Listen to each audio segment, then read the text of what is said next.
I'll tell you what. Please do. Being a hero is what Star Wars The Old Republic is all about. That's funny. I thought it was about choices that matter. No, in fact, that's nothing to do with our game. Yeah. So, next we're going to show here is how each of the classes, whether you're playing solo or you're playing as a group, gets to experience the progression of a true hero's journey. We're going to show all 8 of the classes as we go through this presentation. But we're going to start off with the most archetypal, iconic ones. The Jedi Knight and the Jedi Consular. All right. And as hopefully all of you know by now, because I know you follow along on our website and watch the weekly updates, yes? Yeah.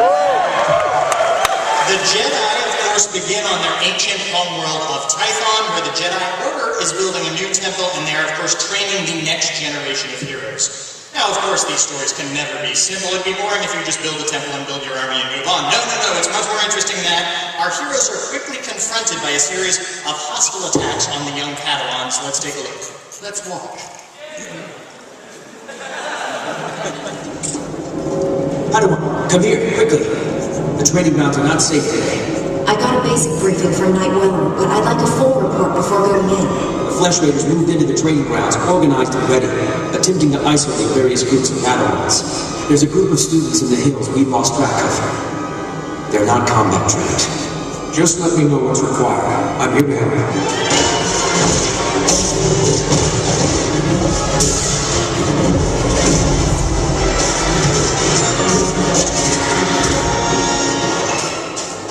Good to see another Padawan alive out here. You're lucky those strangers haven't caught you yet. I've been searching for you. What happened out here? You then sent rescuers. We came seeking knowledge of the Jedi Code. The Flesh Raiders interrupted our trial. You want to help us? We could use you. Help make the Flesh Raiders pay. We're walking a dangerous path. You and your friends need to get back to camp while you still can. Well, right away I think we get the idea that there's controversy among the Jedi, even how to react to difficult situations such as this one. And as players, of course, you get to decide where you stand on these matters by actively making choices that do indeed matter and change the course of the conversation. If someone is keeping track of the number of times we say choice during this presentation, I would like to actually know at the end. So, it'd be good to know. Anyway, the thing is, I don't know if you noticed during the combat there that they were using training blades.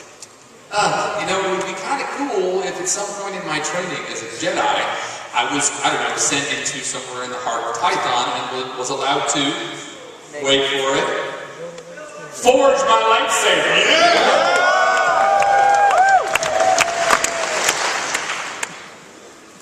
Or not. All that's left is for you to enter the forge and construct your own lightsaber. There's no substitute for the weapon you create yourself. This weapon will be a light in the darkness.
Now you can construct your own. That's awesome.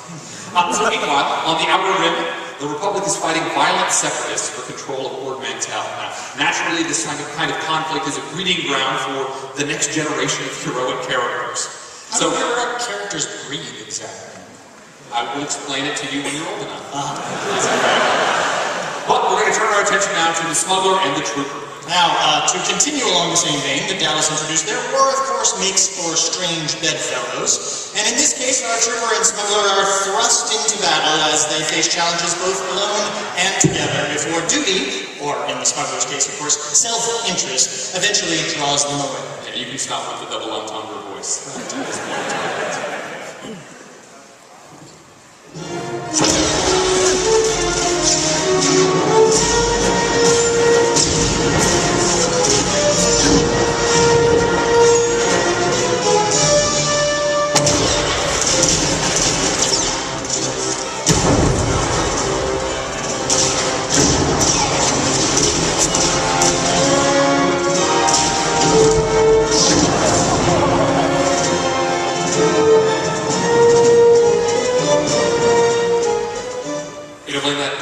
funny every time. I know, it is always funny. It's because he kicks him in the groin. Yeah, That's why it's funny, in fact. Now, of course, eventually all 4 Republic classes wind up on the Republic capital world of, say it with me now, Coruscant! Yes, which is still recovering from the battering it took during the war. Again, we talked about the Deceived trailer, Jedi Temple destroyed, evil guy, Darth Malgus, bad stuff happened. And of course, this makes for a chaotic atmosphere, and each of the classes will have their own reasons for visiting Coruscant, but they'll also get caught up in political intrigues with far-reaching implications. Now, one particularly sensitive mission involves technology that is used to manufacture slave collars. Now, when you start the mission, the characters have no idea what is involved, but as the truth is revealed, a very important choice presents itself. Thank you. Today, the Senator sent me to find brave and loyal citizens to help with a security crisis. It involves his work to restore the Republic to glory by re-establishing our technological superiority. That's gotta cause some serious credits. It will, and we must thank the great Senator for his enormous generosity. Recently, the Senator arranged to acquire a shipment of computer chips, advanced hardware that could create whole new industries for the Republic. Fortunately, the shipment was hijacked by the Migrant Merchants Guild. Now, Republic security is afraid to take on the Guild's thugs. Public security has a lot on their plate. The Senator understands that, which is why he wanted me to find someone like you. I think they were talking to Freddie In Mercury. accordance with Security Force Regulation 1195, conversations with non-security personnel are kept to a minimum. Did the Senator's crony tell you where the shipment came from, or what these computer chips are for? Now that you mention it, he didn't explain anything about the chips. The chips are for planet Ryloth. They're designed to operate remote-controlled slave collars. Under Republic Law 4412, Rylothian slave collars and the chips used to make them are illegal in Republic space, even for senators. Mark must be aware of the laws. Sure, he just doesn't think they apply to him.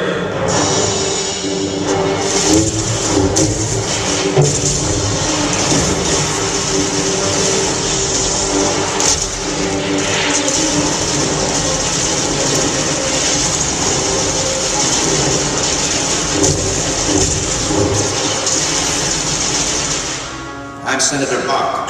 Garrus told me you found someone to aid in our cause. I presume that brave citizen is you. Tell me, did you recover my shipment from the Migrant Merchants Guild? Those chips are very valuable. What are you planning to do with these chips? I assure you, my intentions serve the good of the Republic. Laws regulating slavery are holding the Republic back. The Sith Empire makes extensive use of slave labor, which is one of the many factors that gives the Empire a military and economic advantage. The Republic was founded on democracy, not slavery. I'm not going to debate with you, Jedi. You have no right to impose your orders' quaint values on the Republic. I appreciate your help recovering my stolen property. If you give me my computer chips now, you can be on your way. These chips should be destroyed. You uptight moralist. It's people like you who are holding the Republic back. I will not give up the fight. Since when was Lenny Kravitz an uptight moralist? Now, of course, in this instance, I kind of agree they were uptight moralists because they chose the light side. I mean, come on, whoever does that, right? Right, see, they're with me. Oh, yeah, well, that. Anyway, they did it for free. It was free. What can I do? But of course, the great thing is, as players, you'll have the opportunity to what, Dallas? Choose how to handle these situations yourself in-game. That's right. Now, some, like myself, might say it would have been more effective to help the Republic step down from its moral high ground. I mean, you'll have to define what being a hero means to you. You're a creepy, creepy man. I'm just mercenary. There's that.